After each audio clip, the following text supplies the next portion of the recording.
wala at malayo ang tingin. Nag-iisip ng mga bagay, anong magandang gawin. Anong plano meron tayo, kakakuha kulang din. Meron bago, lakas tama pero kaya mong dalhin. Malabo kang di matamaan sa ganda ng halaman. Kita ko sa iyong mata, huwag ka magmaang-maangan. Ang ganda ng iyong ngiti kapag ang gulay ay mabisa. Ramdam mo na tumalab pag bumabagal na ang diwa. Nanatiling nasa ayos ang aking kaisipan. Mas tumitibay ng maigi ang aking kamalayan. At binabago ka mo neto, masama mong pagkatao. Maiisip mong iwasan mga taong negatibo. Lagi kong paaalala, huwag kang makipagtalo. Lumayo ka sa mga adik lang na ordinaryo. Di lahat nadadaan sa pakiusap at areglo. Di ka dapat magtiwala sa gumagawa ng kwento.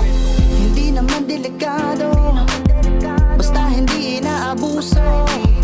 Ang tunay na delikado, yung mga mapang-abuso. Hindi naman delikado, basta hindi naaabuso. Ang tunay na delikado, yung mga nang-aabuso.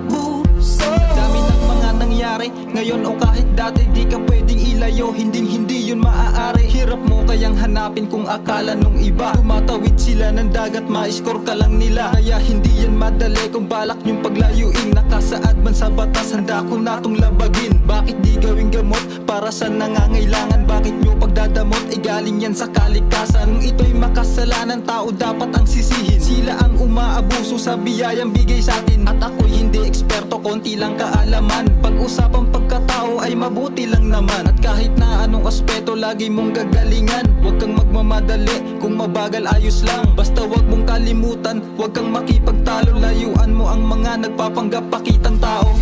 Hindi naman delikado, basta hindi inaabuso.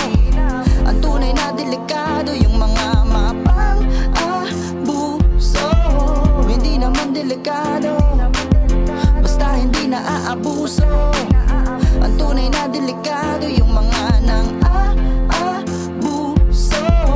Hindi naman delikado, basta hindi inaabuso. Ang tunay na delikado, yung mga mapang-abuso. Hindi naman delikado, basta hindi naaabuso. Ang tunay na delikado, yung mga nang-aabuso.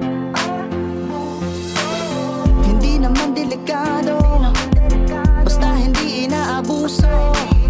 Ang tunay na delikado, yung mga mapang-abuso. Hindi naman delikado, basta hindi naaabuso.